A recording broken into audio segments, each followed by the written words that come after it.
Hey there, it's Rich. How you doing? Might seem like kind of a busy background I've got going on today.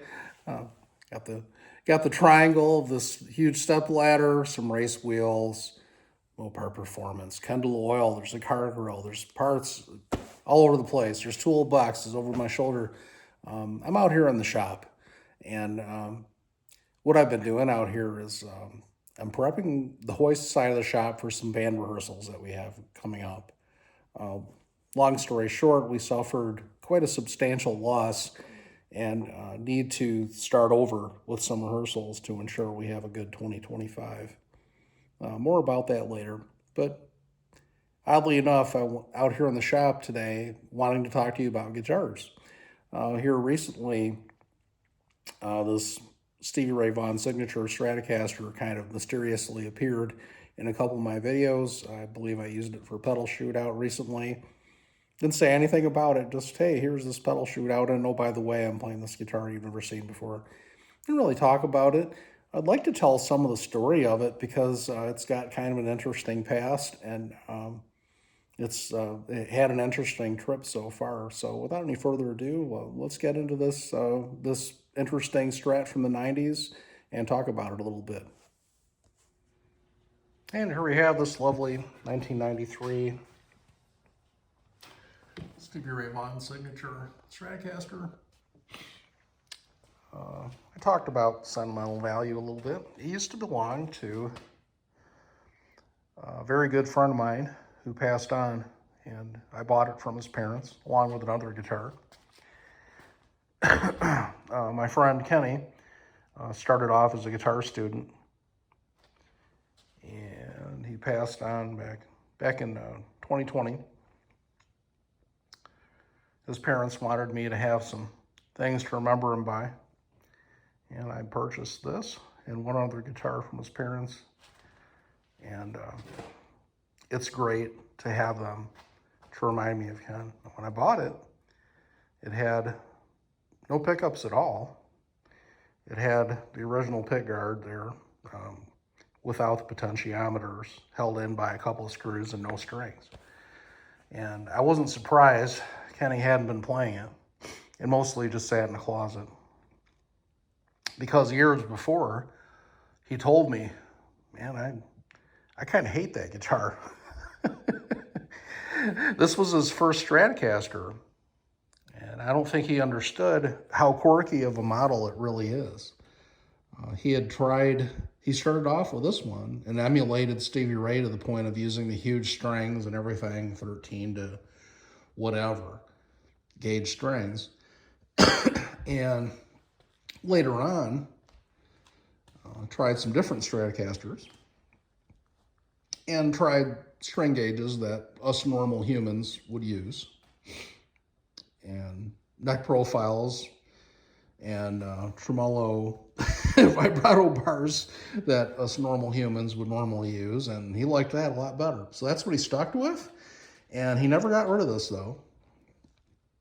And now here I am, years past losing him, wanting to learn what it takes. What does it take to acclimate to a guitar you're not comfortable with? Or is life too short, and should you just replace everything like that, even if you feel sentimental value? Well, some people say, oh, life is short, bro. Find something that feels great and go with it. Well, this is a different situation. This is from somebody who is pretty important to me. So, yeah, the neck profile is wrong for me too, but I want to do the work to acclimate to it. Step one is the 6105 size frets they are a little worn, number one. Not badly, but the second problem is it needs a refret. It needs a refret because right in here, there's a little bit of a ski jump to the neck. It actually ramps up a little bit there, which prevents you from setting. You can adjust the truss rod as straight as you want, but it'll always have that, and it prevents you from adjusting the string height down where it needs to be real easy to play. This, of course, goes hand in hand with using normal mortal type of string gauges, 9s or 10s, or whatever I'm in the mood for. So there is that. So the neck is goofed up. The reason the neck is goofed up is probably twofold. Number one, the super heavy gauge strings don't help. Number two, it also had a decal. It had a pretty thick, papery, plasticky sort of a QC decal on the back side of the neck here. And I think that may have contributed to creating the problem over the years. Now, the other thing about this that was harder to explain is the guitar always felt kind of dead. It just didn't resonate very well. I thought maybe, I don't have anything with gold hardware. I normally just don't care for it, but it's the Stevie Ray spec, so WTH, right? Okay, we'll go with it. But is gold hardware worse quality than normal USA reissue hardware? I didn't know. I asked around a little bit. You know, the tremolo block, the block in the back, it looks like a painted steel, machined steel block. It looks just like a regular reissue block. So I don't think it was that. Maybe a Callahan or similar would be better. I might try one later just to see if it'll perk it up more. But normally, the US made reissue ones are just fine with me. I don't feel like I need, you know, absolute best hardware. Most of the issues with the guitar tone are driver error. Well, that decal, I peeled off the decal. And I did that just recently. And the resonance of the guitar seems to have almost doubled. That ridiculous little decal, I think, is a big secret of this. That if Kenny would have found that and would have tried a lighter gauge of string years ago, he may have come around to this guitar. Of course, that doesn't fix the neck profile. It doesn't fix how uncomfortable this is, and it's always in your way. You can just take it off, whatever.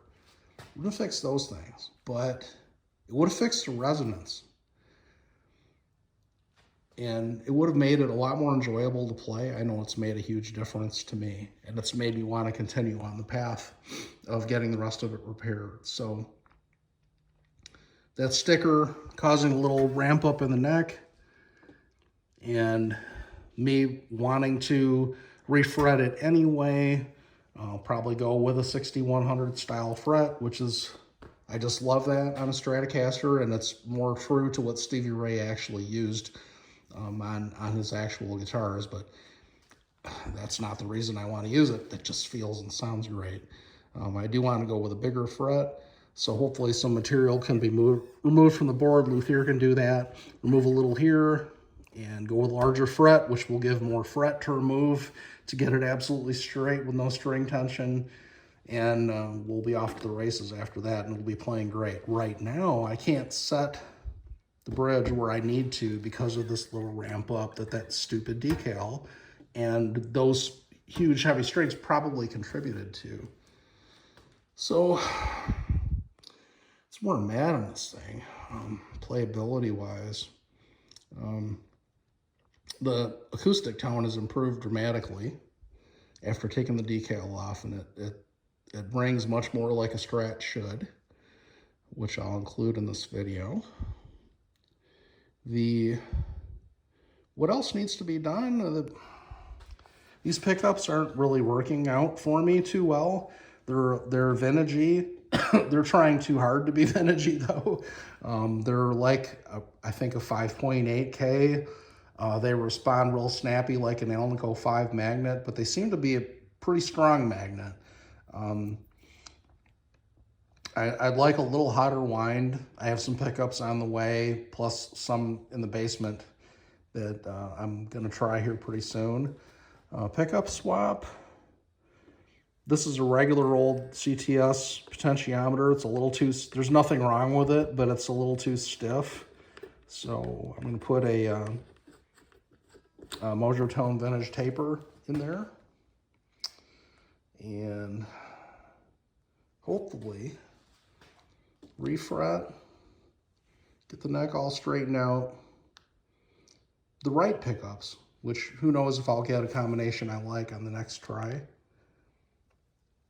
There are some others I've tried that didn't work that well for me to my ear, but that was before I got the thing to resonate. Yeah, I'm gonna get those things straightened around, and I want to make this thing work. So that's kind of where I'm at, and I want to have a short little video of me playing too, so I'll have that coming up next. Hope you've enjoyed the look at this. I don't know why Kenny had it relic like this. I don't know if he paid someone or he did it. It's not my thing. I mean, to me, this is a beautiful grain. I think the seam is in here somewhere. It looks to be a two-piece body. I would have tried to just maintain it and keep it shiny, but he wanted it beat up, I guess, so that's how we made it. Looks like the pick guard is beat up too. Looks like it's deliberately warped or heated to make it dull. Not really a fan of that either. That's okay, I won't use this anyways. I would feel like I was playing dress up to play guitar, you know, with SRV and blazing down it. It's not my cup of tea. So, yeah, I think I can make this work. I love the look of it. I think it'll make a great looking stage guitar when I get it sorted out. It's going to take a little more effort to get it where I want it to be. All right, we'll get into some playing here. Hope you all enjoyed this. Take care. Bye-bye.